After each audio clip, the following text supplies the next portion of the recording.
Yo, what is up, guys? It is Scumpy, and this is the first episode of what really grinds my gears. And it's not really going to be by episodes, but it's going to be by different subtopics, such as today, which is going to be school, what really grinds my gears relating back to school.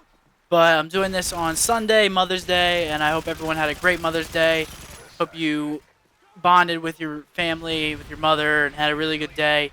So, yeah, let's jump into this. Hope it goes well. Now, the first thing that really grinds my gears about school is probably the amount of work that teachers like to give before a break. I'm not sure why they give so much work before a break. I'm not sure what motivates them to do it, but it really just pisses me off because I'm expecting to go on a break and not have to worry about school for, a week, maybe a couple days, maybe 2 weeks, like Christmas break. That's an extended break. That's one of the longer ones. But yeah, they just like to pile on not so much work, but projects. So you could call it work. They just like to pile on different projects. And I'm not sure if it's because it makes grading projects easier for them whenever we come back and they get them after a break. They're all revived, and we're still down because they made us do the damn project, and they didn't actually give us a break. They made us do schoolwork over our break. Dumb bitches, you know what I'm saying? It's just I don't understand what their motivation is to do it, but that's probably one of the most aggravating things about school that I can think of. The next aggravating thing about school is not so much directly related towards school, but it's sort of related towards the social media and networking devices outside of school, such as Facebook, even sometimes now Twitter. Twitter was never really used inside of schools. It just recently blew up for my school, probably about a month and a half ago. Everybody started to use Twitter. And the reason that I don't like these social media things is because it just causes so much extra drama that isn't needed and that wouldn't happen face to face. I mean, obviously, some of it would happen because some people aren't pussies and they'll actually say it to someone's face. But it just gives people that won't say something to someone else's face a reason to talk shit behind someone else's back. And I know that you can do this with cell phones. I know that you can do this with a lot of various things other than these social media devices, but it just really increases the amount that it happens.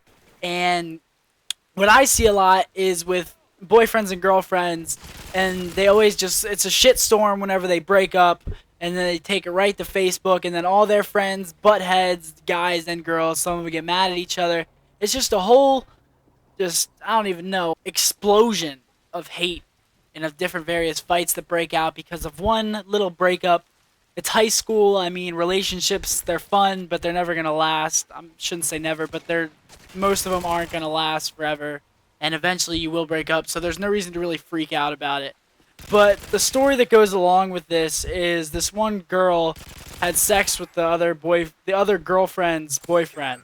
So they cheated, and then it was during lunch. It wasn't during my lunch, unfortunately, because I really wanted to see it. But it was during a lunch period, and they fought, and it just really made them both look bad. I mean, I'm friends with one of them, but it's just really trashy whenever girls fight. In my opinion, I don't really find it entertaining.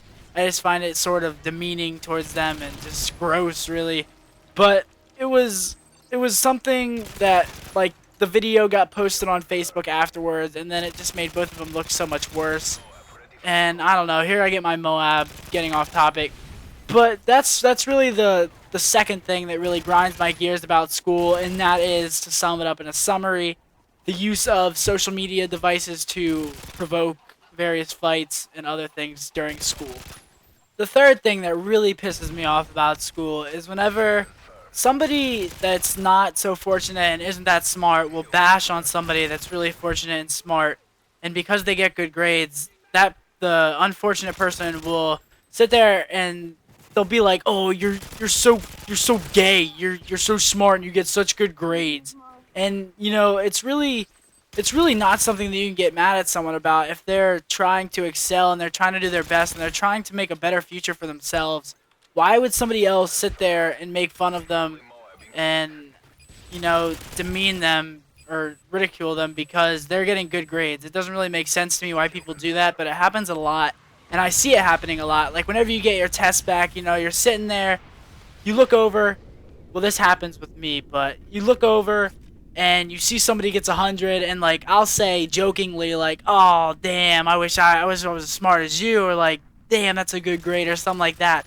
But I'll never step across the line and be like, "You fucking smart kid, I hate you so much. I wish that I was as fortunate as you," or like it. Nobody ever says it like that, but that's pretty much the general point that they're trying to get across is that I don't like you because you're smart, and I think that you're a douchebag because you're smart. And I don't see why people would ever think that, because a lot of people are really cool that are smart, and people that don't give them a chance to actually get to know them and realize that they're actually a really cool person just really pisses me off. The fourth thing that really grinds my gears is whenever I'll get a young teacher and I don't know much about the teacher. I don't have a very good understanding of their background or other students' opinions, because I've never really asked about that teacher because I never had her before, and I just realized that I had her on my recent schedule in my next grade year. I just hate when I get a young teacher and then she turns out to not be cool. See, I like whenever young teachers are cool and they're the fun teachers. They like to have fun in class. They like to play review games, all that good stuff. They like to keep their classes fun and interesting, and they don't like to just sit there and lecture. But sometimes you get those teachers that'll just sit there and lecture even when they're young, and I feel like that's sort of for the older teachers. I feel like that's more old-fashioned, and I feel like that's not the way to go if you're a young teacher. So I don't have any this year, fortunately, but last year I did have a couple of them, and it's just really a downer because you go to their class and you're like, damn, they're straight out of college. Like, why are they so serious about this? Why can't they have a little bit of fun during their classes? And then they just fucking sit there and bore you to death, and you just lecture all the time. And I'm not a person that likes lecturing. Some people like it; it makes them learn better. But I'm more of a visual type of learner, more hands-on type of learner. So I don't really like when a teacher just gets up there and they talk for 45 minutes. And that's how long our classes are. If you were wondering, we have 45 minutes, and we have 9 periods a day. So 9 times 45. I'm not gonna do the math, but you can. That's how long our school day is, and then add 5 minutes in between classes. It goes from 8 to 3, so 7 hour school day. Not too bad, but it just gets boring if it keeps piling up on you.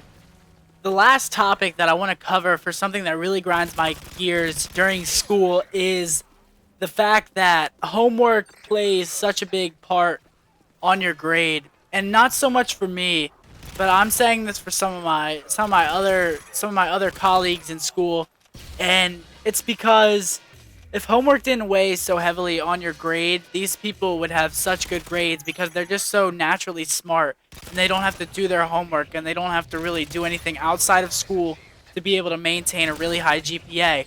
And it makes me mad because these people are so talented and gifted that they don't do their homework, so they have really bad grades.